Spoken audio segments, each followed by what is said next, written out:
Good time. Okay. Okay. You are, Vicki Dean, and you're going to show us. how to make paper beads from Excellent. paper. Alrighty. You want to start out with a piece of paper that's cut in a triangle shape. This is about 12 inches long, and then it tapers towards the end. And what you want to do is you want to hold the paper, and your hand just slide the paper in the slot, and then begin to turn it. You want to hold it a little tight here, just for the beginning roll, and then you begin to roll. Now, as you go along, you can adjust to the desired shape of the bead that you want. Or you can make it nice and tight. Pull it tight, but then you continue to roll. Adjust to the size that you want it to be. Make it a little tight. And you're going to take your glue in the last 2 inches or so. Nice little strip of glue. And then you finish your roll. Now any excess glue, you continue to roll it around and it'll get in all those little nooks and crannies. And then your bead is done. Off and let it dry. Wow. Can you do us another one? Sure. Again, you want to have your pattern down away from you. Slide your paper in the slot. Kind of bend it a little to give it a little start. And then you're going to begin to roll. Now to keep that uniform that you want to adjust it ever so often. Really, it all depends on what kind of desired look you want for the bead. Last 2 inches. Run a little glue. Remember, any excess is good. It'll get in those little nooks and crannies. And then you're done. Slide it off, let it dry. Okay, can you do one and show in slow motion kind of what you mean when you say hold it tight, you know, or make it loose? Sure. What you want to do is, again, take your paper, slide it in. You want to bend it just so it catches. And then you just kind of hold your finger on there to give it a little pressure. But it's basically just to keep the paper under control. Now you can see that the paper is going a little off to the side, so you want to bring it back in.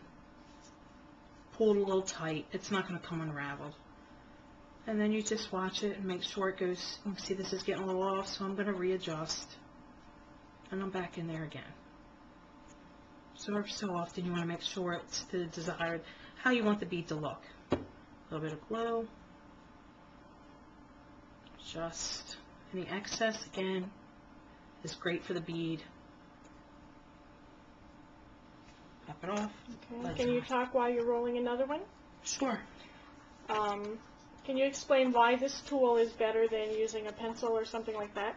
Well, because this has, because it has the slot in it, and it actually stops the paper from going any further. You put the paper in there. It actually gives you more control, and it lets you give a desired shape of the bead. Like one way, if we continue on this path, we can actually make it cone shape.